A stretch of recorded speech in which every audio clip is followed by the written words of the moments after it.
Recep abi. Recep abi.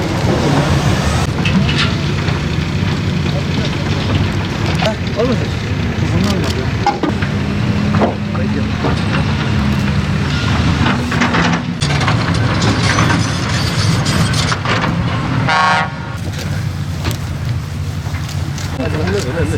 Bayramdan sonra. Var özel idare. Ne diyorlar? Arkadaşlar şu anda bulunduğumuz alan Ahlat ilçemize bağlı Çarho etkinlik alanımız. 23 Ağustos'la beraber 24, 25 ve en sonunda da Sayın Cumhurbaşkanımızın katılımıyla inşallah 1071 etkinlik faaliyetlerimizi biz burada gerçekleştireceğiz. Belediye başkanımız yanımızda, kaymakamımız yanımızda. Alandaki son düzenlemelerimizi yapıyoruz.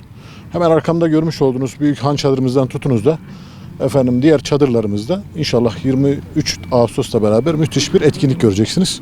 Buralarda vatandaşlarımız bu bölgede yapılacak olan geleneksel sporlarımızı seyretmeye gelecekler. Bizzat kendileri katılacaklar.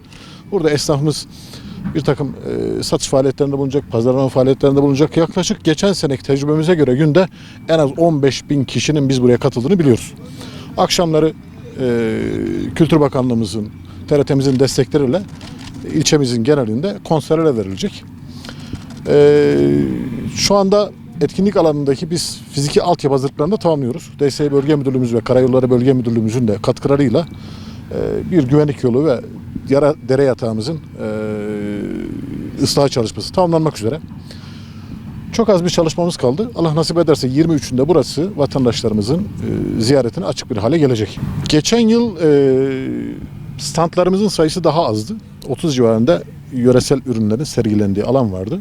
Bu yıl sayılarını 70'e kadar çıkarttık. Çadırların sayısında da bir miktar artış var. Çevre illerden, belediyelerden, kültür müdürlüklerinden de yoğun bir katılım bekliyoruz. Geçen seneye göre sanıyorum onlarda da ciddi bir artış olacak. Ahlat, malumunuz olduğu üzere bu yıl yavaş şehir unvanını kazanmış bir ilçemiz. Hakikaten de bunu sonuna kadar hak ediyordu. Geçtiğimiz yıllara baktığımızda Selçuklu Mezarlığı adı verilen Ahlat Meydan Mezarlığı diye de adlandığımız mezarlığa yaklaşık hafta sonları nereden baksak minimum 1500-2000 kişinin bir ziyaret ettiğini biliyoruz. Geçtiğimiz yıllara göre olağanüstü bir artış bu.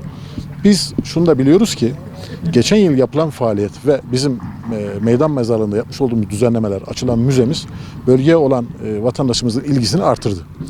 En son dediğim gibi yavaş şehir unvanı da almasıyla beraber dünya çapında artık tanınan bir şehir haline geldi. Biz bu yılki faaliyetlerimizin çok daha büyük katılımla çok daha büyük ses getireceğini düşünüyoruz. Çünkü artık Ahlat bir marka haline geldi. Bu marka sadece artık Türkiye markası değildir. Hakikaten de bir dünya markasıdır. Arkadaşlarımız İtalya'da bizi sağ olsunlar temsil ettiler. Dediğim gibi Ahlat bir artık dünya markasıdır.